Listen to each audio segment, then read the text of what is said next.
And immediately after the shooting, the killer escaped.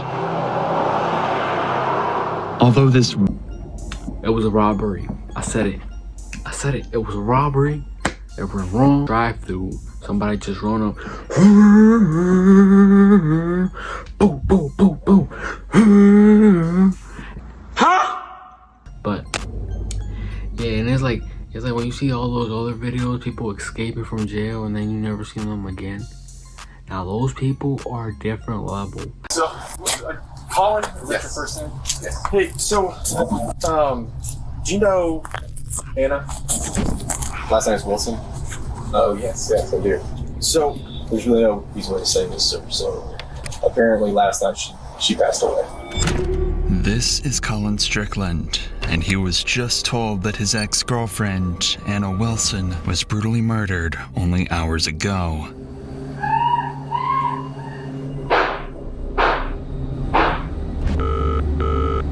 Austin 911, what's your emergency? My friend is staying with me, and I just walked in, and she's laying on the bathroom floor, and there's blood everywhere. Austin, please!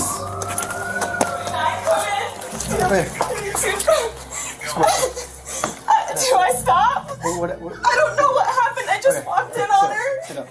When cops first arrived at this gruesome site, they suspected a robbery gone wrong. But a series of damning clues found at the crime scene quickly pointed to not just a meticulously planned murder, but a deadly love triangle, and a killer that was closer to home than anyone expected. Did you kill Mel? No.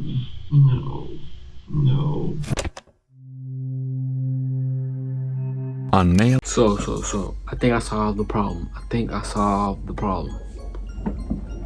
It was a robbery. I said it. It was a robbery. It went wrong. Who else was in the house? Her? The victim? Her friend? I don't know. It didn't really say in the video, but that's my hypothesis. You know what I'm saying? Boring! You know, analyzing. It went wrong. But from the video, it's probably a lot more than what you could see from the, the top of the iceberg. On May 11th, 2022, police were called to an address after a woman made this disturbing 911 call. What's the address of the emergency?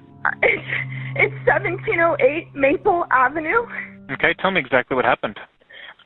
My friend is staying with me, and I just walked in, and she's laying on the bathroom floor, and there's blood everywhere, and I don't know what happened. Is she awake? She's not awake. There's blood all over her face and all on the back of her head. Is she breathing? No, she's not breathing. I've got the paramedics on the way to help you. Stay on the line, Caitlin. That caller was Caitlin Cash, and she'd arrived home to find her friend, Mariah Wilson, clinging to life after being shot. Austin, please!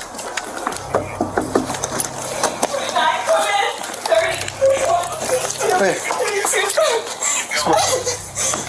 I stop? I don't know what happened. I just walked in on her. Sit up. Okay. 1 second. Let her get up. Get out of here. Okay, I'll let you go so you can talk to them, okay? Okay.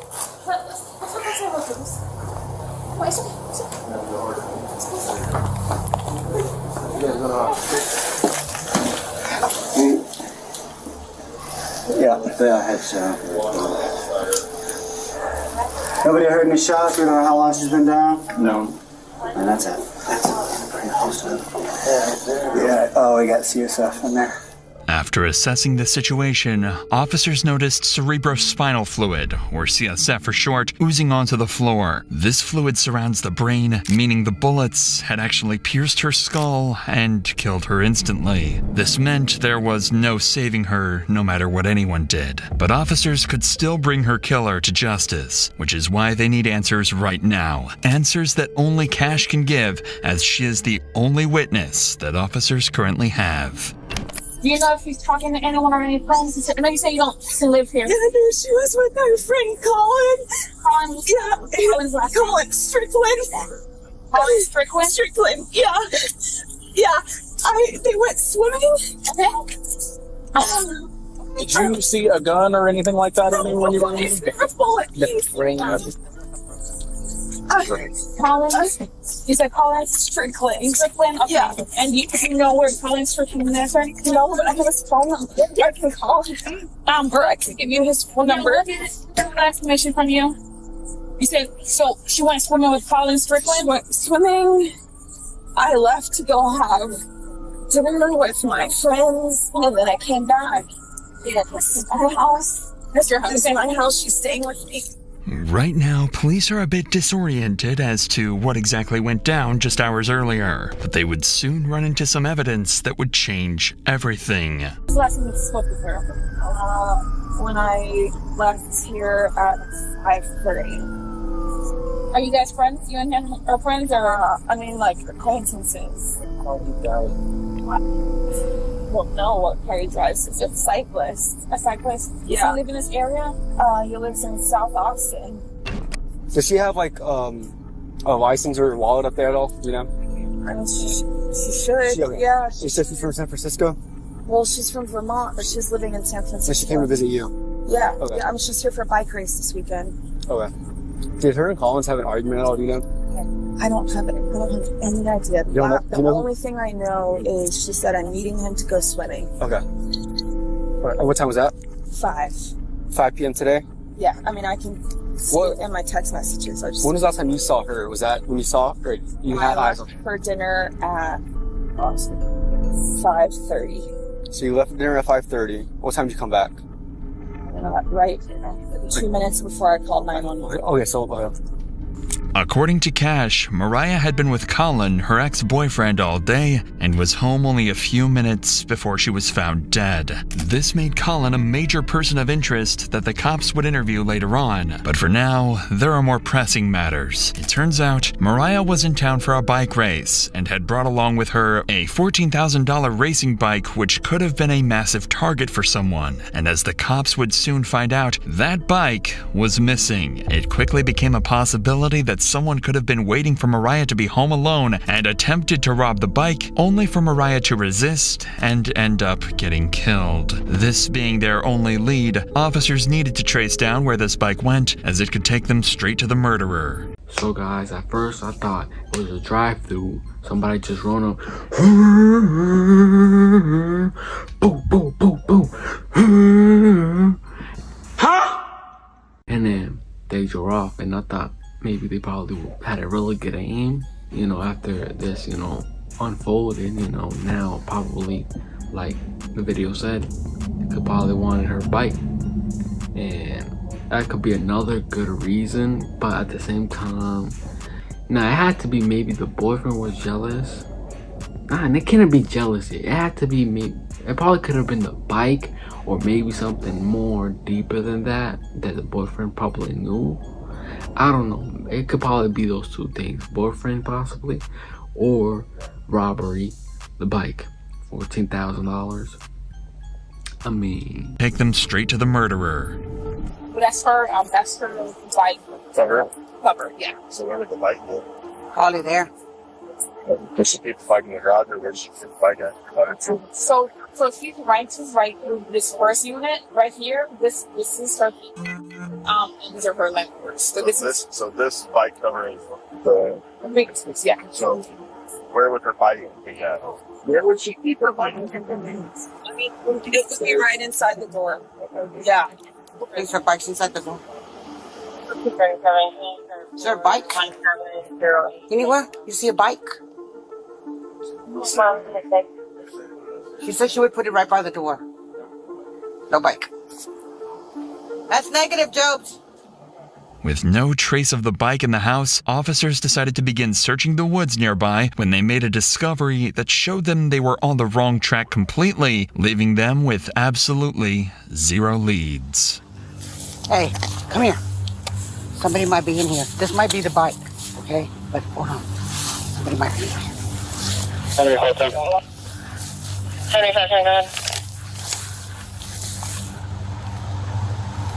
Okay. All right. Over there.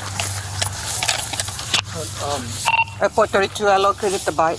Since the bike was dumped nearby, officers suspected that this was placed as a red herring for them to chase. Officers are being tricked, and if the killer is smart enough to trick officers, they're also smart enough to begin covering up their tracks. This is why the officers swiftly moved to gather evidence from the scene, the most important of which are the shell casings from the bullets used.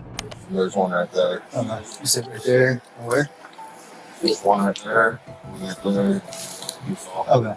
Those bullet shells will help cops identify the gun used. Now they just had to find that gun, and the shooter, who officers initially believed could have been Cash. It is for this reason that officers bring Cash back to the police station in order to conduct a crucial test to confirm whether she's innocent or not. So, let me tell you this up front. By no means in the world do I think that you did any of this, okay? But so what they're gonna do, we're just going to have them swab your hands for gunshot residue. If we don't do this to you, then in court they can say, oh, what about this other person? Why didn't you do this part of the investigation? A GSR, or gunshot residue swab test of Cash's hands, presented a negative result. Considering that Mariah was in a very narrow space of the home, officers concluded that Caitlin could not have been the one to murder her. Fortunately, though, Cash did provide an important piece of information. The last person in contact with Mariah was Colin Strickland.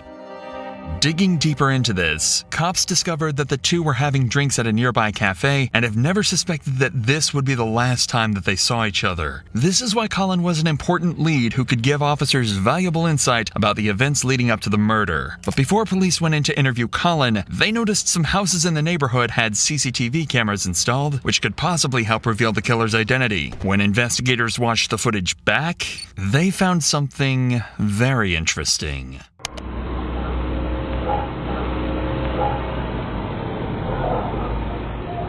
CCTV footage revealed this black Jeep driving directly towards Cash's home where Mariah was staying that night. The moment it arrived, Ring cameras caught this gut-wrenching audio.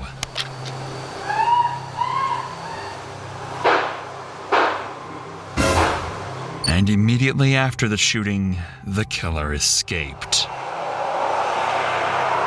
Although this was a massive breakthrough, there was one glaring issue. Officers had no way of identifying the driver. After all, the cameras were too grainy and the vehicle was too far away for officers to get a shot of the driver or run the plates. However, only a few days later, they come across something incredibly interesting when going to question Colin Strickland, Mariah's ex-boyfriend. Hey, how's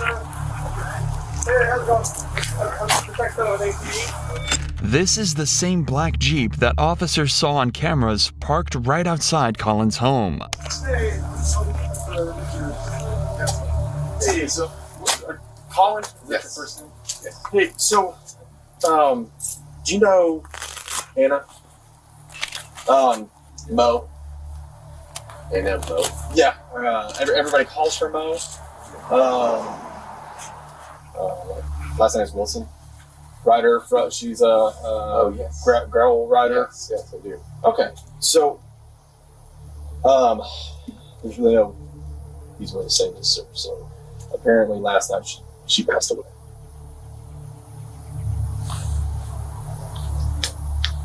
How did? And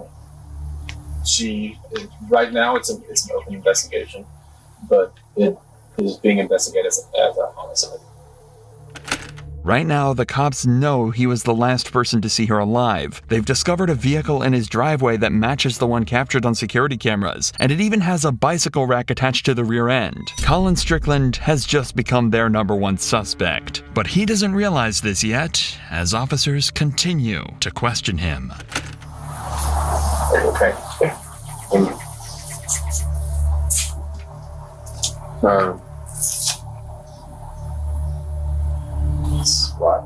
Do you happen to have her mom's address by any chance? I know that she lives in Vermont. I have an address for her brother, but we're just trying to send someone to her mom's address instead of us actually calling her over the phone. I didn't know. I don't have an address for her. Go into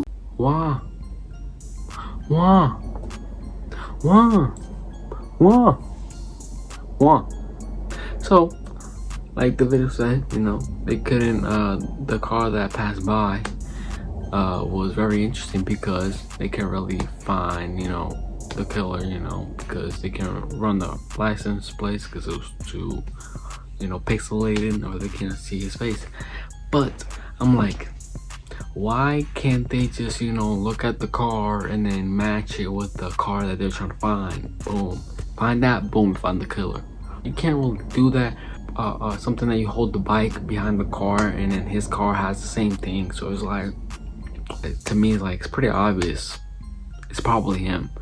But at the same time, I could be wrong. But at the same time, I probably how this unfolds type of thing. This is getting real spicy. Over the phone.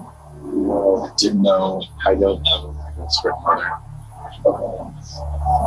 We went to Deep Eddy yesterday afternoon, and then they heard her, and they dropped her at her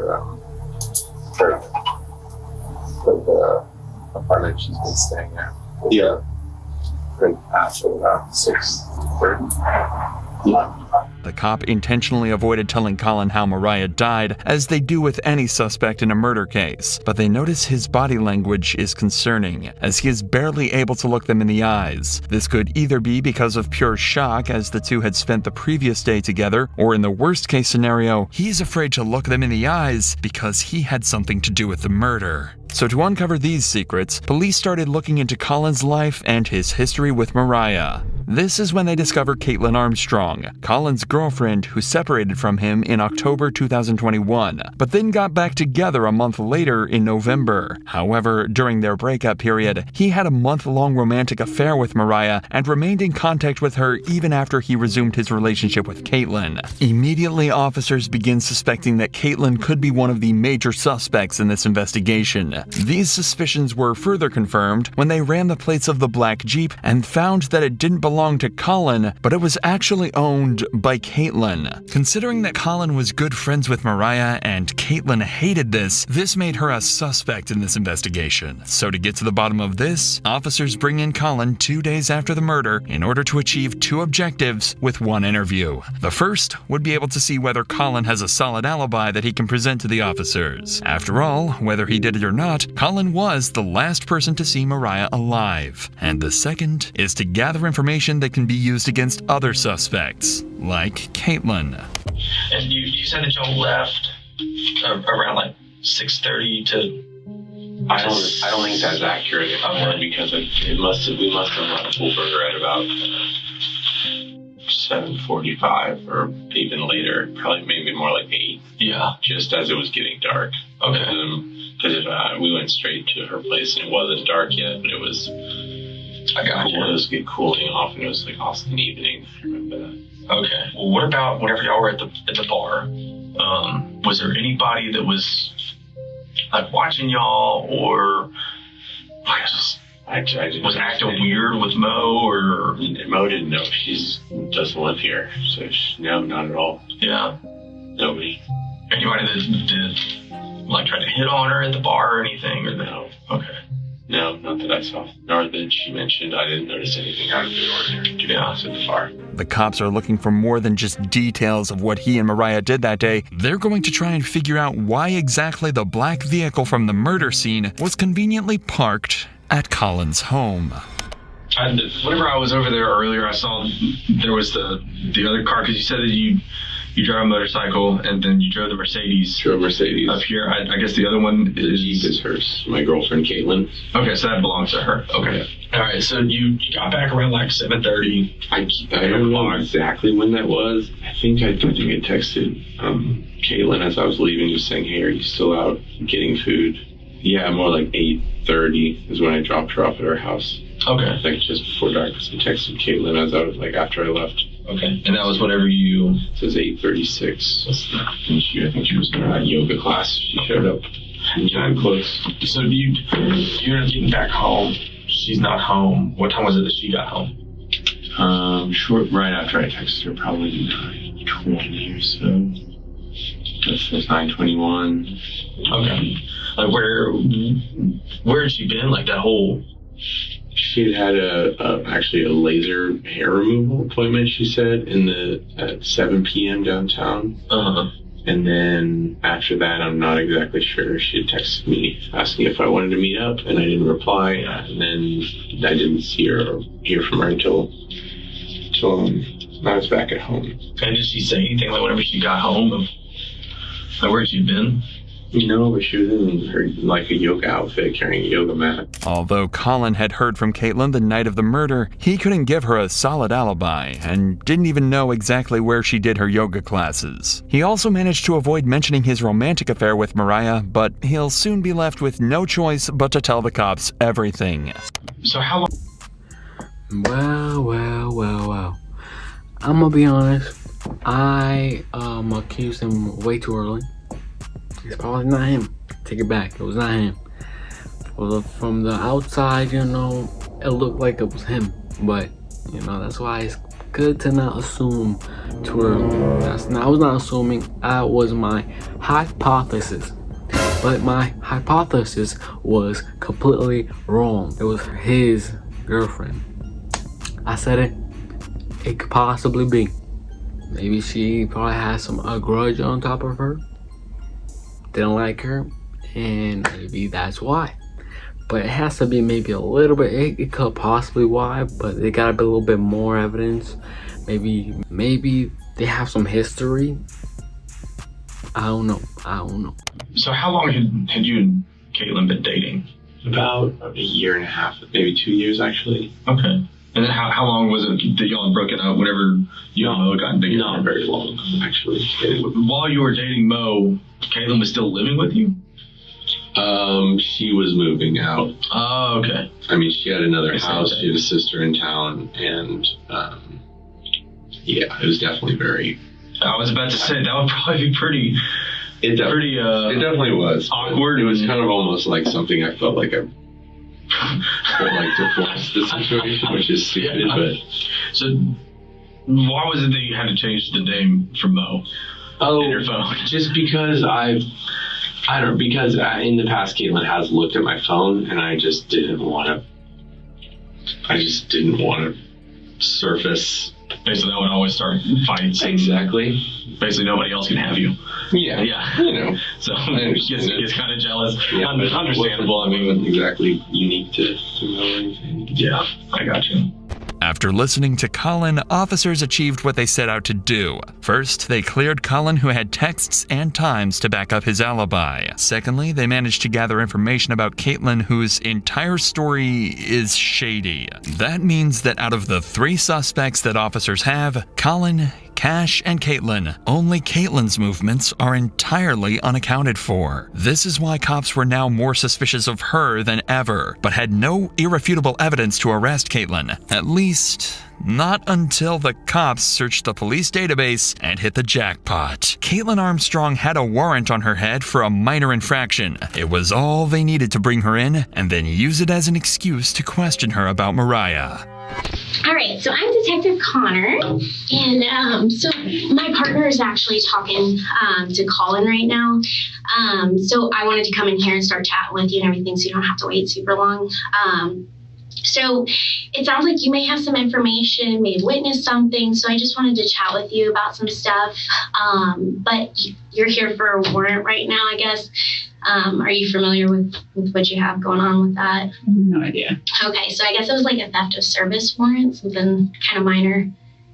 Nothing. Okay. So that's why you're here. You've got a theft of service warrant. That's why you got picked up today and everything. So I was just letting you know on that part. Observe how the detective maintains an almost nonchalant demeanor, despite the gravity of the situation. This is deliberately done to create a sense of security for Caitlin, ensuring she remains unaware that she is under any suspicion by the police. Despite this, Caitlin appears noticeably tense and uneasy. Can you tell me what it was that was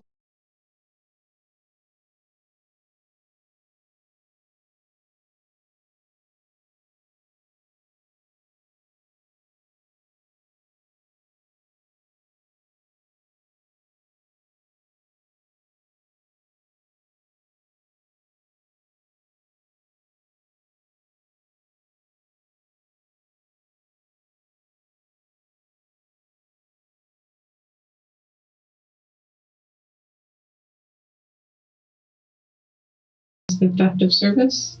I can look.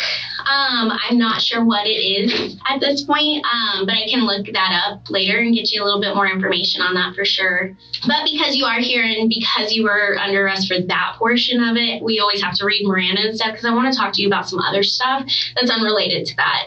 The officer has ignored Caitlin's questions about her warrant because she is more focused on digging up information about Mariah's murder, a tactic that becomes dangerous as Caitlin begins to raise concerns about her legal counsel. If I have an existing warrant and you don't know what it's about, do I need an attorney here? So the warrant is just a Class B, just theft of service type thing. The reason I'm here is because your name came up during a conversation with Colin.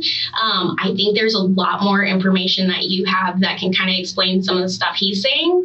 But to be able to do that, I have to read you your rights, just so that you know and you're protected and things like that, okay? Okay, and so if you're reading me my rights, then I should That's because of the warrant, because you're under arrest for the warrant. So you're technically in custody because of that warrant.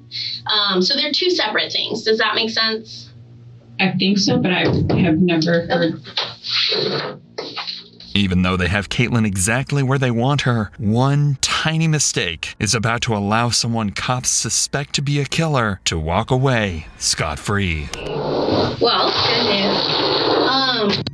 So that's what they were just knocking on the door is apparently that warrant, the date of birth was wrong. So it had your name, but the date of birth is wrong. So it's to a different person. So that's not, you're not under arrest, okay? Okay. I know, it's a little crazy. Although the cop tries to make a joke of the situation, Caitlin now knows that she can leave whenever she wishes. After all, cops have no legal ground to hold her any longer. This is why it's down to this cop to try and convince her that talking is the right thing to do. But I would really like to talk to you and clear some stuff up because Colin did bring your name up, and I think there's a lot more information that you have that can kind of clear some stuff up. Does that make sense? It makes sense. I feel like I should have an attorney present. So that's totally your choice. So at this point, you are free to leave at any point. So this is going to be consensual at this point because you're not under arrest, okay? To make matters worse, Caitlin has just requested an attorney. Legally, the detective is now bound to cease any and all questioning related to Mariah's murder, but she's about to thread a very dangerous line of breaking the law in order to get any information out of Caitlin.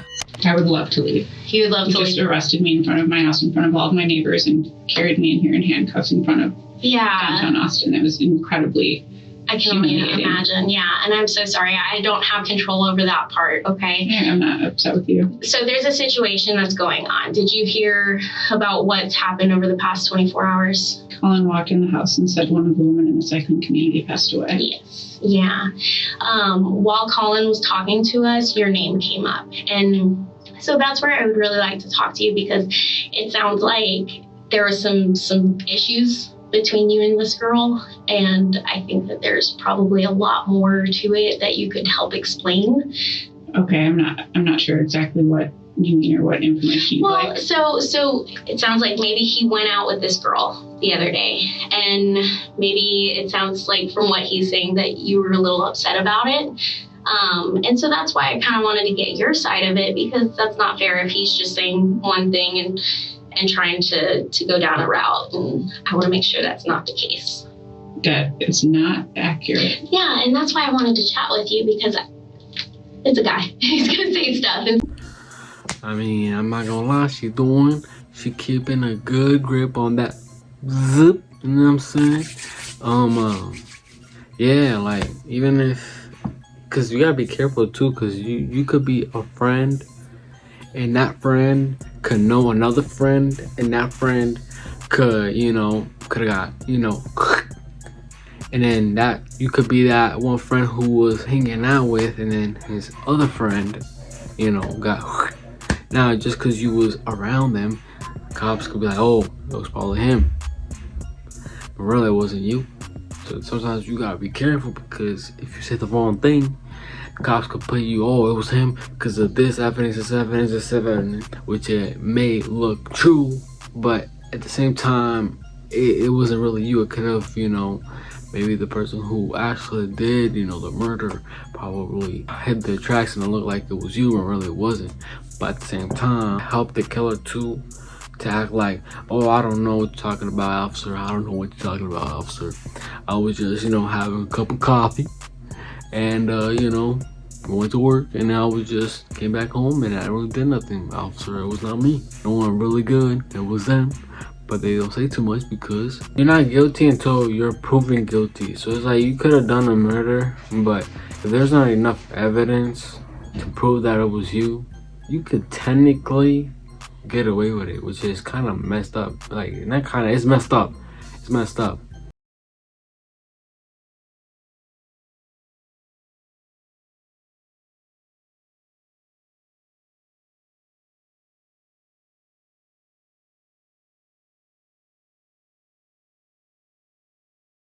So we want to make sure that we get both sides of the story and everything and clear it up. So what were you doing yesterday?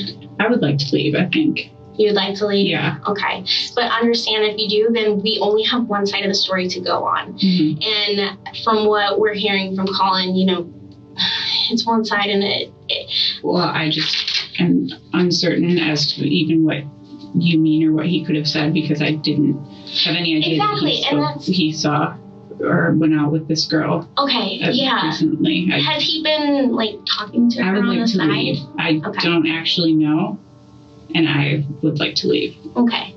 At this point, getting Caitlin to talk willingly seems like a lost cause. She knows she can walk out of the station and nobody can stop her. So the detective decides to drop their bombshell evidence in the hope she might crack. And your vehicle was seen next to her house, and we needed to talk about that, okay? Because when he's saying this stuff and then your vehicle is seen, I want to be able to explain, okay, there's a logical explanation for this. Maybe you were upset and you were just in the area or something. I don't know, because I don't have your story. When I can't explain that and all I see is that your vehicle's over there, that kind of makes it look not too good, right? Okay. And then when we're talking to Colin and we're hearing yeah, there was some jealousy stuff going on, that doesn't sound very good. And so that's why I really want to get your side of the story, because maybe there's a lot more going on. I would like to leave if I'm free to leave. Okay. Unfortunately, there was nothing that officers could do to stop Caitlin from walking out. At this point, they were incredibly suspicious of her, as her behavior throughout the interrogation meant that she was hiding something. But if officers couldn't find out what this was from Caitlin, they'd do it from the one person who knew her best, Colin Strickland, who was called in a second time for an interview in hopes of uncovering more information about Caitlin. However, there is one problem. This time, Colin brought his lawyer with him, and questioning him is about to become exponentially harder. How was Caitlin during that time? I guess my understanding, she wasn't too happy whenever she saw Mo. Caitlin we were, after Mo was in Austin for a week, and Mo and I had broken up with Caitlin before Mo came to town. Mm-hmm. And then I actually did not know that she was coming to Austin in October. I had no idea. We hadn't discussed that, and I don't think so, because it felt like a surprise. And then she was here, and I just said, "Oh, let's hang out." So I was mentally ready to kind of move on. And I know after Mo left town after a week, Caitlin's things were still at my house. We were sleeping in separate rooms, and effectively, Caitlin was on Bumble. I know she had made several dates with people. I don't know. I never asked what extent they were evolving a relationship, but I know that she had several men that she was dating of sorts, and I was fine with it. I mean, that was kind of the understanding, of course. Mm-hmm. So, it just seems very weird to me that there would be any dwelling on fixating on a person when she was moving on to other relationships, at that time. From what Colin says, the two clearly had a troubled relationship, especially considering the facts that both Colin and Caitlin rebounded while on break. This is why officers need to dig deeper into what Caitlin acted like both during and after this time to determine if she showed obsessive traits in her personality. it's just kind of going back to, me just trying to figure out, like, just kind of how she is, her personality and stuff. I mean, if you were to ask me about, like, hey, how is your wife? Well, yeah, I'm going to tell you, yeah, she's always happy. But does she get mad? Yes, everybody gets mad. That's natural. I'm not going to blow that out of proportion. Do I think that my wife could go and kill somebody? No. There's no way in the world. Do I think my wife would hit somebody? No. Now, if you ask me that about my 6-year-old son, yeah, it wouldn't surprise me if he wouldn't punch somebody at all. I think Caitlin would hit somebody. No, I honestly don't, because it would be too. I don't know. Do I think Caitlin could kill somebody? No, I don't. If Caitlin had been planning to murder Mariah, Colin was about to make it clear he suspected nothing all along. I said, I think y'all need to stop talking to each other. You need to separate yourselves from each other while the fact finding is going on. I just don't think it would be helpful. Of course. And so I don't think there's been very much. There's definitely not been any being together. Since she left, and I left Friday midday, eventually to get a new SIM card for my phone, which I assumed was okay. Yeah. Had the same number. You're allowed to have a phone. Yes, right. Yes. And then saw Claire. Since then, I haven't spoken with Caitlin or seen her. And so the two detectives came by my house yesterday, asking if she was there, if I had seen where she was. And my father had contacted her yesterday morning. He had gotten in touch with her. I gave him the number that Caitlin had given our mutual attorney. Has she ever mentioned in the past of wanting to hurt Mo? No, she's never mentioned wanting to physically hurt. Okay. Do you think that she is capable? If I thought she was physically capable of hurting another human, I would have extricated myself immediately from that situation. Not only not so much for my own personal safety, but my concern for another human. So what's that answer? The answer is no. Okay. I don't believe in any way she's capable of that. Okay. The gun range that she visited with her sister, do you know where that gun range is? I think it was on South I-35. I told them to go to the Reds, which is now something else, which is the one I drove past on my way to school for 12 years at the Waldorf school. But they went to another one because a mutual friend had been there. You bought the guns, right? I bought the guns, yes. When was that? I think early December. Okay. There's a receipt with them. I'm sure you could look at the receipt. In an ironic twist, Colin had bought Caitlin a gun for self-defense, but after police conducted a firearm examination, it just so happened that the bullets it used were the same caliber that were found near Mariah's body. So far, the cops had evidence of Caitlin's car at the scene, they knew about her obsessive behavior, and they knew she owned the same model of gun that was used to kill Mariah. But while they searched for her whereabouts, the investigation continued to uncover crucial and damning evidence that not only heavily suggested Caitlin was responsible for Mariah's death, but also cleared Colin of any wrongdoing. The cops gathered all cell phone data and compared it to the surveillance footage, allowing them to map the movements of Mariah, Colin, and Caitlin on the night of May 11th, 2022. Colin and Mariah were at Pool Burger after their swim and were there around 7 p.m. When they left, they headed to Maple Avenue, but didn't realize that Caitlin was stalking them and was driving in the same direction. Caitlin thought that turning off her cell phone would cover her tracks, but the surveillance footage caught her, and what it shows is a black Jeep eerily similar to Caitlin's closing in on the house where Mariah was killed. As Colin dropped Mariah off at the Maple Avenue address, both were completely unaware that Caitlin was secretly stalking them only yards away. The same black Jeep had driven down the back alley of Maple Avenue and was slowly heading toward Mariah's address. Moments after Colin left, a neighbor's doorbell camera captured audio of Mariah screaming for her life before she was murdered.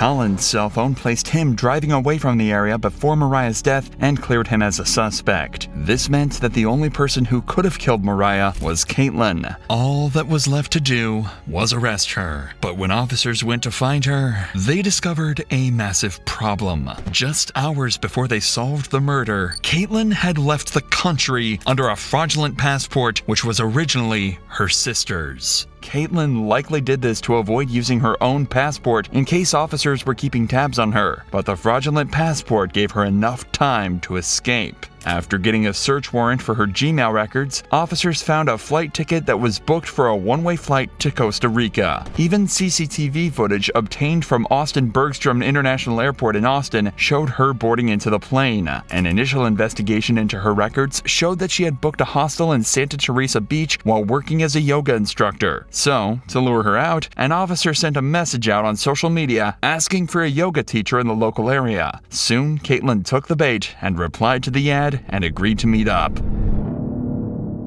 But in the month that she'd been on the run, she'd taken some extreme measures in order to conceal her identity. Caitlin had undergone several surgical operations to alter her appearance, but there was no fooling the arresting officer, who recognized Caitlin from her eyes. She was arrested and flown back to the United States, where she was charged with attempted murder. However, that wasn't the end of it, because in October 2023, Caitlin tried to escape again by taking advantage of a doctor's appointment outside of jail. She can be seen here fleeing from the cops after she jumped from a bathroom window.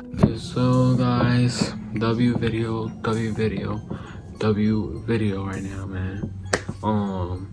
Yeah, that was just really interesting how it came, like how everything, turned out. What else? I mean, that was pretty smart of her for not, she knew her rights. She knew what she was doing. It was her. This whole time, it was her. Hey, that was, at first I thought it was a boyfriend, and then the boyfriend wasn't. And then it was her. And I'm like, it could be her, but maybe not. But at the same time, it probably could be her. And then the car, and it's like, you don't have to be the smartest person to find that out. I mean, it takes time, but it doesn't take, like, you just need to align the thing, align it, and you find who was the murderer. And the car, like the video said, the car, the gun. You gotta do so many steps and then cover him up real good. But at the end of the day, it's just gonna be a matter of time when they find out. So all you really could do in that situation is do a bunch of steps, cover them up, maybe each step make it harder and harder to find. Maybe some will be easier, some will be harder.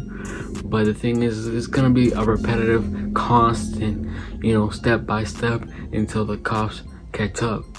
Because if you stop making these constant changes, switching up the story, it's gonna be harder for them to find you. But when you start doing it, then it's gonna be eventually they're gonna catch up. It might take longer, but eventually gonna catch up. Fake faces and look like an older grandma, or maybe look like somebody else and put the eyes and try to learn how to do makeup and then put all this clothes. It's like, imagine doing that every single time to go out to not get caught. They know something and I gotta leave, and that was pretty smart from her leaving. But the changing, I mean, she tried to do her best, try to change her appearance, but the video said they found her from her eyes, which that means it was pretty good efforts, but not good enough. Well, who knows? What if, she would have put something in her eyes? Over 2023, Caitlin tried to escape again by taking advantage of a doctor's appointment outside of jail. She can be seen here fleeing from the cops after she jumped from a bathroom window. This time, she was caught almost instantly. If the several attempts... But, yeah, and it's like when you see all those other videos, people escaping from jail and then you never see them again. Now those people are a different level. How do you escape from one of the highest prisons, and then somehow escape, and then just somehow not just escape, but then never being seen again. Like, you know, I don't know how many steps they had to take and then hide their tracks, and then eventually they just, I don't know, a mystery. Who knows, maybe it could be solved 200 years from now. Attempts to escape justice and falsifying of documents weren't enough to convince a jury Caitlin was guilty. Then the surveillance footage and the testimony of Colin Strickland, and most importantly, the ballistic analysis that matched the gun to the shell casings found at the scene of the crime certainly were enough to convince them. Consequently, a year and a half later, on November 16, 2023, Caitlin was found guilty of first-degree murder, and she was sentenced to 90 years in prison for the cold-blooded murder of Mariah Wilson. It's like, that's just a headache, but, and the result is she got caught, and she got 90 years. 90. You might as well take that for life, you know. I don't know how old is she? I don't know how old she, but if she's like, even if she's 20, 25, she's gonna be like, how much that is? 90 plus 25. Ain't nobody gonna be living no 115 years in jail. Ain't nobody making that. I think the oldest people are like 115 years old. At that point, you might as well just take that as a life sentence, because you're not getting out. But WVid, that was very interesting. Comment down below what type of videos should I watch next. I will be looking in the comments down below, see what kind of videos guys would like me to react. But not further ado, like and subscribe, and peace.